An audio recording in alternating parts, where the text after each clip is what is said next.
एक बार की बात है, गुरु और शिष्य जंगल से होते हुए अपने गांव जा रहे थे। सूरज जो है वो भी डूब चुका था और अंधेरा भी काफी हो चुका था। तो शिष्य ने गुरु से कहा कि गुरुजी, काफी रात हो चुकी है और सूरज भी पूरी तरह से डूब चुका है, तो बेहतर यही होगा कि हम आज की रात यहीं आसपास के किसी गांव में गुजारे। गुरुजी ने भी हाम ने अपना सिर हिलाया और वह आसपास के किसी गांव में एक छोटे से घर के पास जाकर दरवाजा खटखटाया तो एक गरीब आदमी बाहर आया। तो गुरुजी ने बोला कि हम अपने गांव जा रहे थे, लेकिन रात होने की वजह से हमने इसी गांव में रुकने का सोचा है, तो क्या आज रात हम आपके पास रुक सकते हैं? यह सुनने के बाद उस गरीब आदमी ने गुरुजी और उनके शिष्य को अंदर बुलाया। अब जैसे ही गुरुजी अंदर गए तो उन्होंने देखा कि बहुत ही ज्यादा गरीबी थी। तो गुरुजी ने पूछा कि तू काम क्या करता है? उस व्यक्ति ने बोला कि मेरे पास बहुत सारी जमीन है। तो गुरुजी ने बोला कि अगर तेरे पास इतनी सारी जमीन है तो फिर तू इस तरह क्यों रह रहा है? तो उस व्यक्ति ने बोला कि मेरे पास जो जमीन है वह किसी काम की नहीं है। गांव वाले कहते हैं कि वह बंजर जमीन है, उसमें फसल नहीं उगाई जा सकती और उसमें फसल उगाना बहुत बड़ी बेवकूफ़ी है। तो गुरुजी ने बोला कि तुम्हारा गुजारा किस पर होता है फिर?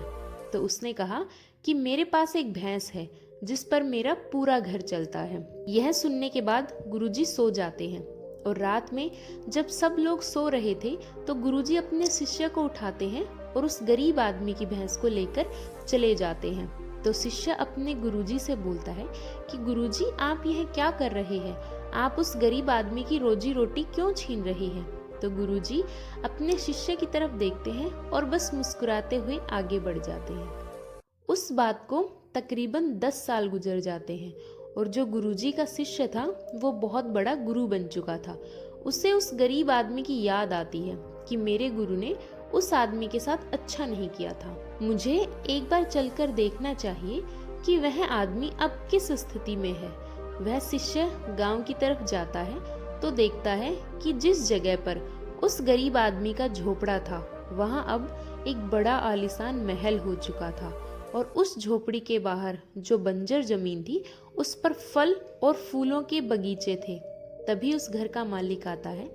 शिष्य उसे देखकर पहचान लेते हैं और उस आदमी को बोलते हैं कि क्या तुमने मुझे पहचाना? मैं वही हूँ जो अपने गुरुजी के साथ आया था, हम तुम्हारे यहाँ एक रात रुके थे। तो उस व्यक्ति ने कहा कि हाँ, मैंने आपको पहचान लिया और पूछा कि आप उस रात कहाँ चले गए थे?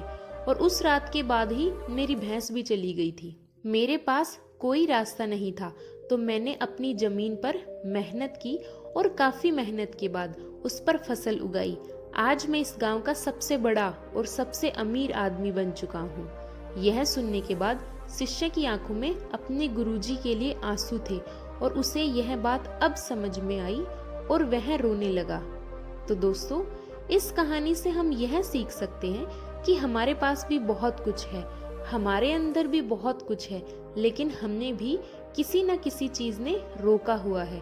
वह आपके फैमिली वाले भी हो सकते हैं, आपकी जॉब भी हो सकती है, ये कुछ और भी हो सकता है। तो देखिए, कहीं आपके पास भी भैंस के जैसी कोई चीज तो नहीं है जो आपको आगे बढ़ने से रोक रही है। Thank you, keep smiling.